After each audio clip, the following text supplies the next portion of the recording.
Am I the a-hole for telling my older brother he deserved to be dumped after he made fun of me for crying? I'm a 15-year-old guy, and this week has been one of the hardest of my life. My dog Romeo passed away unexpectedly a few days ago. He wasn't just a dog. Many people get what I mean. He was my best friend and the closest thing to me since I was 3. I didn't think it would hit me this hard, but it did. Now here's the thing. My older brother, 20 male, is the stereotypical tough guy. Super popular, full of confidence, high school musical type of guy, or a typical Disney Channel tough guy. But he also has a bad habit of dismissing anything that doesn't fit into his worldview. We've never been that close. He thinks I'm too sensitive, and I think he's a bit of an ass. But I genuinely thought he'd understand how much Romeo meant to me.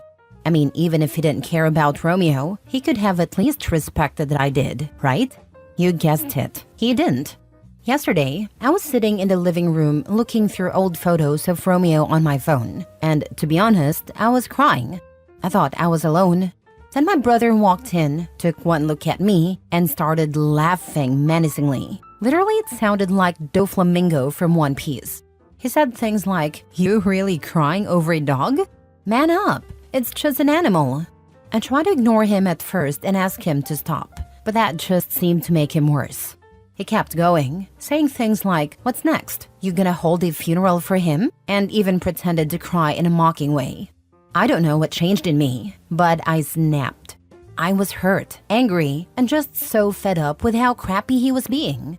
I remembered that not long ago, his girlfriend of 2 years had broken up with him. Ever since, he's been moping around the house, blasting sad breakup songs and talking to anyone who listens about how heartbroken he is. So I looked him dead in the eye and said, "At least my just an animal loved me. Your girl clearly didn't love you the way she cheated on you. At least my dog died loving me. Your girl is still alive and didn't love you." He froze, completely silent. Then his face went red, and he stormed out of the room without saying a word. Fast forward to later, my parents heard about what happened, thanks to him of course, and told me I was out of line. They said I went too far and that I should apologize because what I said was cruel. But here's the thing, I don't feel like I owe him an apology. He mocked me while I was grieving, dismissed my feelings, and only stopped when I hit him where it hurt. I know what I said was harsh. I know it wasn't the nicest thing I could have said, but honestly, he started it. If he'd just shown me a shred of emotion, or even left me alone, I wouldn't have gone there. Now my parents are pressuring me to make things right with him, but I don't see why I should have to apologize when he was the one who started being crappy first. Am I the a-hole? Now for the top comments. Not the a-hole. Ask your parents where they were when he starts teasing you. Tell them no. A 20-year-old who makes fun of a sibling for crying over a pet is heartless. It also makes me wonder if he has a mental illness. He may be a psychopath or sociopath. I suggest you stay away from him. He has some serious problems. I cried like a baby when my pet died. Tell your parents he's 20, not 2, and he needs to apologize. Go low contact with him when you move out of the house. Thank you for this. I'm very sorry for your loss as well. I actually meant sadist for your brother and he lacks empathy. Sorry for your loss. It's terrible and then dealing with a sadist makes it much worse. I'm going with not the a-hole. Yes, it was harsh, but it sounds like your older brother pushed you to this point, especially considering how callous he was being. Also, very hypocritical. He can grieve over his failed relationship, but you can't cry over a beloved member of the family? That's rich. My fur baby passed a few years ago, and I know if someone treated me the way he did, I would have an outburst too. Stand your ground. If you want, do an apology like, "I'm so sorry for saying this to you, even though you mocked my pain and sorrow, saying dogs don't matter. I'm sorry that you faked crying when you invaded my personal space to make fun of me and dismiss me. I'm sorry that your feelings seem to matter more." This calls him out. Honestly, he's 20. He's an adult, and you are a minor. His behavior is appalling. Your parents' lack of awareness is too. I actually will do exactly that. Thank you so much. Also, I am very sorry for your loss. Hope you're doing better. Edit. Thanks for all your support and love. I deeply appreciate it. I'm very sorry if I can't reply to everyone's comments, but I truly value all of your opinions, and I'm grateful to those who care enough to help. Thank you. Next story. Am I the a-hole for not attending my brother's surprise birthday because it was planned at my house without my consent? I, 33 female, am currently living with my partner and 2 children. My younger brother, 30 male, recently had a milestone birthday and my parents decided to throw him a surprise party. Normally, I'd be all for it, but here's where things get complicated. A week before the event, my mom casually mentioned that they'd planned a surprise party at my house because it's more spacious and centrally located for everyone else. This was the first I'd heard of it, and they hadn't asked for my permission beforehand. I was immediately overwhelmed because my partner has been recovering from surgery, and our house is hardly in a state of hosting. I told my mom that hosting wasn't possible and suggested a few alternative venues. She got upset and said everything was already arranged, and changing locations last minute would be too complicated. Feeling cornered, I stood my ground and said they needed to relocate the party or scale it down. The fallout was immediate. My brother, who was accidentally clued in, called me selfish for not accommodating the family on a special day. My parents accused me of ruining what could have been a perfect family gathering. In the end, they hastily rearranged the event at a cousin's place, but the atmosphere was strained, and several relatives made passive-aggressive comments about my absence. I feel terrible for missing the party and causing such a commotion, but I'm also frustrated that my boundaries were disregarded. Am I the a-hole for not hosting the party at my house and choosing to skip it altogether? She got upset and said everything was already arranged, without the prior consent of the homeowner. Clever.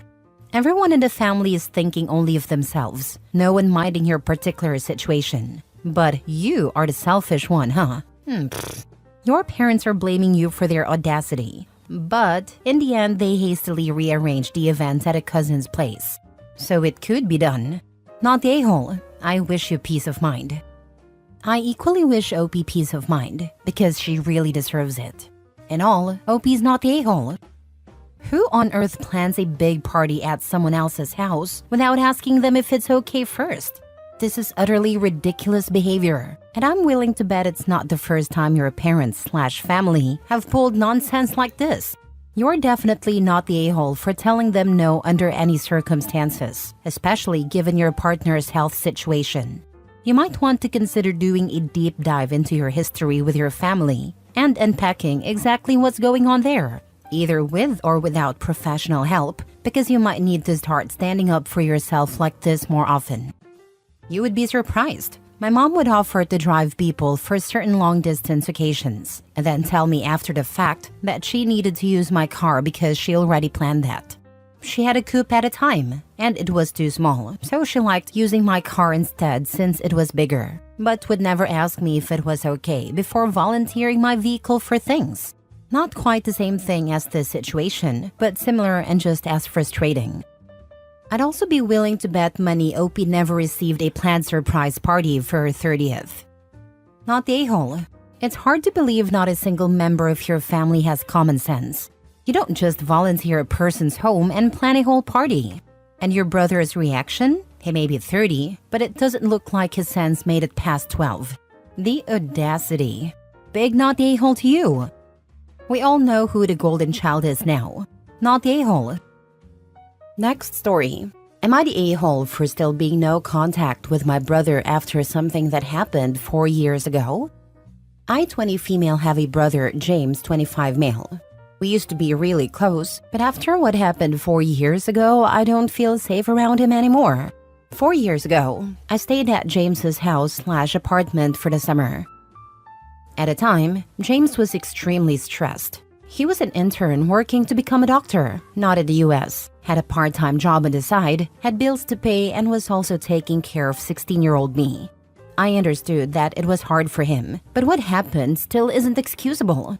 Around April of that year, his rent increased significantly, so he took on another part-time job. One day after a long night shift, he came home exhausted and had to head out to his second job soon after. I could tell he was stressed, so I made him some dinner.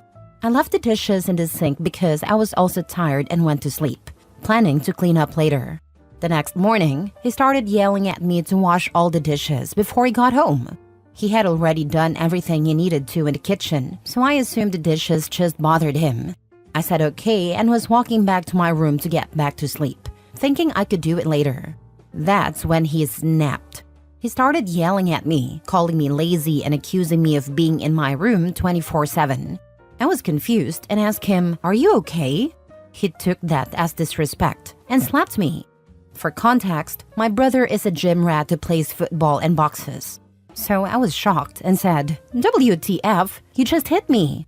I screamed at him, and then he slapped me again, this time hard enough to bust my lip. My teeth bit deeply into my upper and lower lip, and blood was dripping everywhere. I'll never forget his words after that. "Clean this mess up." I had a panic attack that lasted about an hour before I patched myself up. By then, my lip was swollen. It looks like I had done the Kylie Jenner lip challenge, ironically. I packed my things and went back to my parents' house. I didn't tell them what happened, but later that day, my phone started blowing up with texts, calls, and voicemails from James trying to reach me. I blocked him and everything. When he couldn't reach me, he told my parents what happened. They were mad at him initially, but eventually got over it. About a month later, I told him I wasn't going to contact him again, and that he should leave me alone. I made it clear I would never trust him or feel safe around him. We haven't spoken in the past 4 years. But here's the problem. This year, I landed an internship at a hospital I've dreamed of working at since I was a kid. I was so excited that I threw a party for myself, posted about it on social media, and invited all my family, except James, of course. Somehow, he found out. Someone must have given him my social media info because he contacted me using a fake account to ask why he wasn't invited. I told him I hadn't spoken to him in years, so I didn't see why he would expect an invitation. He said that since his family, he hoped I'd forgiven him by now, and accused me of being immature. He also said I should let him celebrate me, because being an intern was a big part of his life too, and he could give me advice. I told him I didn't want anything from him, and blocked him again. Now, I'm getting calls from other family members saying I'm holding a grudge and need to forgive him for a mistake he made. The whole situation has divided my family, and I don't know what to do. Now for the top comment. Not the a-hole. He's lucky you didn't report it to the police. He would have lost all chances at being a doctor after assaulting a minor because of his anger issues. It's crazy, I know, but if he was too stressed about taking care of me, he could have just asked me to go home. I was only there for a while and had no problem going back home. Has he ever truly and sincerely apologized? Has he sought help for his anger issues? If not, keep your distance. He physically assaulted you, a minor at a time, and should have faced legal consequences for it. I don't blame you one bit. Stay safe. I forgot to mention this, but he did manage to reach me once about 3 months after the incident. He said he was sorry, but then added that if I hadn't been acting like a brat, he wouldn't have hit me. After that, I blocked him again. Oh, you drove him to it. That's such a typical rage-filled a-hole excuse. Forget him. Last story. Am I the a-hole for refusing to take care of my younger siblings anymore? Hi, I'm 16 male, and along with my twin sister Emma, 16 female, I'm the oldest of 6 kids. Our parents, 45 male and 43 female, have always emphasized the importance of family. But that often translates into Emma and me taking on a lot of responsibility for our younger siblings. It's been this way for as long as I can remember. We have 3 biological siblings. Oliver, 12 male, Sophie, 8 female, and Ellie, 6 female. About 2 years ago, my parents decided to adopt another child, Caleb, 4 male. And last year, my mom gave birth to twins, Noah and Lily. So now there are 8 of us. And it feels like all the pressure of helping raise this big family has fallen squarely on Emma and me. Before Caleb came into the picture, things were already overwhelming. Emma and I basically helped with everything: homework, dinner, baths, bedtime routines. We missed out on a lot of our own childhood because we were busy raising our siblings. When my parents told us they were adopting, Emma and I were shocked. We tried to explain how much pressure we were already under, but they brushed us off, saying we were overreacting and that this was an opportunity to teach us responsibility. Then, when Caleb arrived, the workload doubled. Just as we were adjusting, they dropped the bombshell that my mom was pregnant with twins. Emma and I were furious. We begged them not to expand the family further, explaining that we were already stretched too thin. They told us we were being selfish, and that as the oldest, it's our duty to help out. Now with Noah and Lily here, I've hit my breaking point. I'm essentially a third parent. I can't go out with my friends without getting guilt-tripped. Emma had to quit her after-school drama club because our parents needed her at home to help with the babies. Whenever we bring up how unfair this is, our parents act like we're ungrateful and say that family comes first. Last week, I finally snapped. My parents asked me to cancel plans to babysit again. I told them no, that I was their unpaid nanny, and they needed to take responsibility for the family they chose to have. My dad called me disrespectful and my mom cried, saying they've done everything for us and that we should want to help. Emma backed me up, saying we're tired of missing out on being teenagers because of their decisions. Now they're barely speaking to us. Oliver overheard the argument and said we're being selfish for not helping out. I feel terrible because I love my siblings, but I don't think it's fair that my life is on hold because my parents can't manage the family they chose to have. So, am I the a-hole for refusing to keep taking care of my younger siblings? There is a huge difference between helping and sacrificing your life. You were absolutely right to stand your ground and should continue to do so. Not the a-hole. Not the a-hole. This is textbook parentification, and it's a form of abuse. You and Emma didn't choose to have 6 younger siblings. Your parents did. They're the ones being selfish by treating you like free childcare instead of letting you be teenagers. Family comes first is just manipulation to guilt you into being unpaid nannies. Your parents chose to adopt and have more kids, while already relying too heavily on you both. Making you quit activities and miss out on your social life to raise their kids is completely unfair. Stand your ground. You deserve to have your own life and childhood. Your parents need to figure out proper childcare instead of exploiting their teenagers. Not the a-hole, but you need to call your grandparents. If you have any normal grandparents, aunts or uncles, they're going to be furious at your parents. Bring in the cavalry. Write up everything you are expected to do. Keep track of it every night for about 4 days. This way, you can show you are not exaggerating. Write down everything you did on Tuesday, Wednesday, Thursday, and Friday of last week, and let the other adults know. Get a job outside the house. If you have to hide it from your parents, do just that. Stay away from the house as much as you can. Do not tell them when you are leaving. And for the love of God, do not tell them if you have any money. Keep it in an online account or find a way to get a bank account they can't access. If you think they're likely to sabotage your chances of college so they can keep you as servants, don't tell them when you are taking the ACT, SAT, or any other important test. You won't get any sleep the night before, or they'll wake you up too early the day of. Don't tell them when you've sent out applications. Nothing. They're already sabotaging your ability to earn money by babysitting, and a lack of money will keep you stuck there. Work with Emma to figure out how to save up cash that they can't get to. But most important of all, tell the adults that care about you what is happening.